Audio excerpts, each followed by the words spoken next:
हाय साଙ୍ଗमाने जय जगन्नाथ। आज आम जाना बर्तमान गोटे बड़ अपडेट आईबी रिजल्ट को लेकिन जो मैंने ओडिशा आदर्श विद्यालय एग्जाम देते जो पिला माने ओडिशा आदर्श विद्यालय एग्जाम देते बर्तमान आपण मैंने वरीड हुंतु ना। आज कि काली कि पहर दिन आपण मान रिजल्ट आसीज आपण मैंने निज मोबाइल मध्यम किपर भाव आपण निज पिलार रिजल्ट चेक करेंगे। आसतु आपण मानक देखी आपण मैंने प्रथम निजर गूगल क्रोम को जी गूगल क्रोम जाकि इंडिया रिजल्ट मारे मारला देखते आपण मानकर बहुत वेबसाइट पलि आस इंडिया रिजल्ट रे ओडिशा रिजल्ट पलि आसो। आपण मैंने इंडिया रिजल्ट वेबसाइट उपर मारिक चेक करेंगे नचेत ओएबी मेन वेबसाइट उपर आपण मैंने मारिक चेक करेंगे। देखिए दूसरे आपन को ओएबी रिजल्ट देखो ओएबी रिजल्ट 2026 यार क्लिक करके आपण चेक करेंगे। ओएबीर निज वेबसाइट उपर जाइए चेक करेंगे।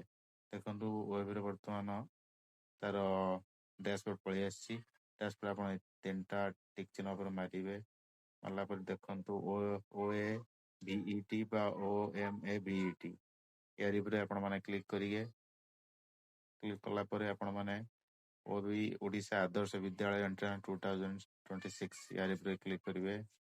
ये आपण मानकर रिजल्ट शो कर जब आप रिजल्ट बाहर आपण मानकर ये शो कर आपण मैंने भाव में ओएबी वेबसाइट को जाइए आपण मैंने चेक करेंगे नचेत आपण मैंने इंडिया रिजल्ट मारिक आप चेक करेंगे।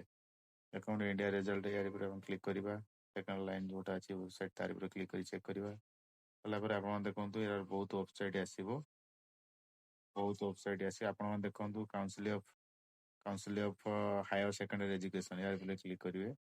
यार क्लिक कलापर जदि आप रिजल्ट आसो ये शो कर आपण मैंने रोल नंबर मारिक चेक करेंगे नचेत आपण मैंने बीएससी रिजल्ट्स यार क्लिक करेंगे।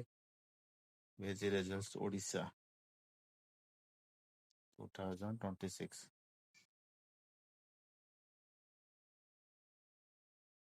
क्लिक करेंगे। देखो सर्च मारे सर्च मारला आप बहुत बीएससी पलि आसची BSc of secondary board of secondary education Odisha यार क्लिक करके आपण ओएबी रिजल्ट चेक करेंगे। तार वेबसाइट पलि आप चेक करेंगे। तो ये भाव में आपण मैंने निज मोबाइल माध्यम ओएबी रिजल्ट चेक करेंगे। ये इंफॉर्मेटिव वीडियो पर आम चैनल को लाइक शेयर एंड सब्सक्राइब करूँ। जय जगन्नाथ। आउ थे आपण यार प्रोसेस किपर भाव में रिजल्ट डाउनलोड करेंगे रिजल्ट देखिए पिला प्रोसेस आपको दे दूसरी जहाँद्वारा आप इजी हम पिला रिजल्ट चेक करने देखी नौ प्रोसेस तो दे दूँ।